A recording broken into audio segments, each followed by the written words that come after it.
Hello நண்பர்களே, குவைத்தில் finger வைத்து நம்மளை ஊருக்கு அனுப்பியிருந்தாங்க அப்படின்னா, அல்லது நம்ம பொது மன்னிப்பில் வந்திருந்தோம் அப்படின்னா, திரும்ப குவைத்திற்கு எவ்வளோ நாள் கழித்து வர முடியும் அப்படிங்கிற கேள்வி நிறைய நண்பர்களால் முன்வைக்கப்பட்டு இருக்குது. அது சம்மந்தமான முக்கியமான தகவலை பார்க்க போகிறோம்.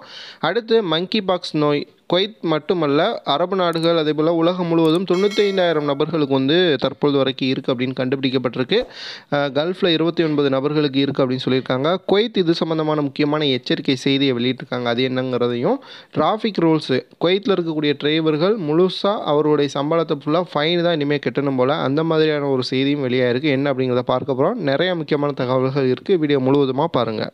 ஃபஸ்ட்டு செய்தி, குவைத்தில் டிராஃபிக் ரூல்ஸை மதிக்காத நபர்களுக்கு ரொம்பவே முக்கியமான செய்தியை வெளியிட்டிருக்காங்க. என்ன அப்படின்னா, நம்ம ஒரு இடத்துல சிக்னல் இருக்குது, அதில் கேமரா இருக்கும், நம்ம பார்த்து ஓட்டுவோம். ஆனால் சிக்னலே இல்லாத இடங்களில் பார்த்திங்கன்னா கேமரா இல்லைன்ட்டு நம்ம ஏனோதானே வண்டியை ஓட்டிகிட்டு போவோம்.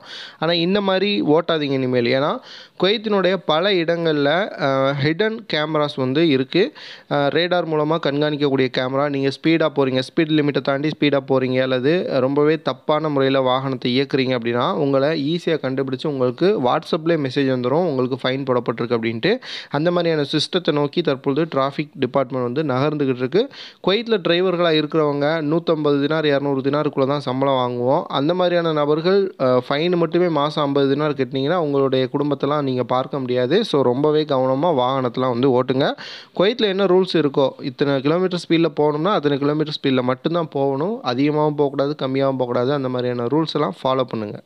அடுத்த செய்தி, உலகம் முழுவதும் மங்கி பாக்ஸ் நோய், அதாவது குரங்கு மூலமாக பரவக்கூடிய வைரஸ் 95,000க்கும் அதிகமான நபர்களுக்கு தற்பொழுது பரவி இருக்கு அப்படின்னு சொல்லியிருக்காங்க.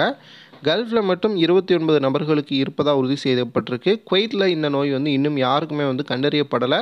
இதனாலேயே குவைத் அரசு இன்னும் டிஜிசி, அதாவது விமான போக்குவரத்து கழகத்திற்கு எந்த ஒரு இன்ஸ்ட்ரக்ஷனையும் இது சம்மந்தமாக கொடுக்கலை. ஆனால் நாம் தான் சேஃப்டியாக இருக்கணும் அப்படின்னு சொல்லியிருக்காங்க.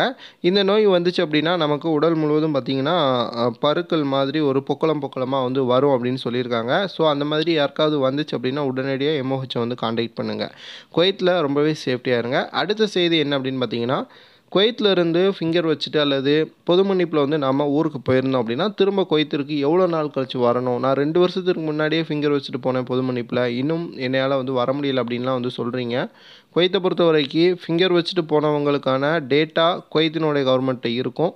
ஸோ நீங்கள் புதுசாக விசா அப்ளை பண்ணுறீங்க அப்படின்னா அந்த விசா அப்ளை பண்ணக்கூடிய கம்பெனியோ அல்லது கஃபீலோ அவர்கள் மூலமாக மட்டும்தான் செக் பண்ண முடியும். அந்த மாதிரி அவர்கள் மூலமாக மினிஸ்ட்ரியில் போயிட்டு செக் பண்ணிவிட்டு நீங்கள் குவைத்திற்குள்ளே என்றாங்க. உங்கள் மேலே அந்த கேஸ்லாம் சால்வ் ஆயிடுச்சா இல்லை அப்படிங்கிறதெல்லாம் பார்த்துட்டு உள்ளே வரணும். அது மட்டும்தான் தற்பொழுது இருக்கக்கூடிய தீர்வு. விசா அப்ளை பண்ணாலே தெரியுமா அப்படின்னா கண்டிப்பாக தெரியாது. நீங்கள் உங்களுடைய எம்ப்ளாயர்கிட்ட கண்டிப்பாக கேட்டு அங்கே குவைத்தில் இருக்கக்கூடிய மினிஸ்ட்ரியில் போய் பார்க்க சொல்லுங்கள். நீங்கள் ஒரு கம்பெனிலேயோ அல்லது கஃபீல் மூலமாகவோ வேலைக்கு ஜாயின் பண்ணுறீங்க அப்படின்னா அவங்களுக்கு விசா அப்ளை பண்ணுறதுக்கு முன்னாடியே நீங்கள் இந்த மாதிரி பொது மன்னிப்பில் நான் வந்திருக்கேன் அப்படிங்கிற மாதிரி சொல்லுங்கள். அவங்களும் அது சம்மந்தமாக அங்கே விசாரிச்சுட்டு உங்களுக்கு தகவலை சொல்லுவாங்க. இந்த வீடியோ குறித்து உங்களுடைய கருத்துக்களை பதிவு பண்ணுங்கள். சேனலை மறக்காமல் சப்ஸ்கிரைப் பண்ணிவிட்டு உங்களுடைய நண்பர்களுக்கும் ஷேர் பண்ணுங்கள். மறக்காமல் லைக் பண்ணிக்கோங்க.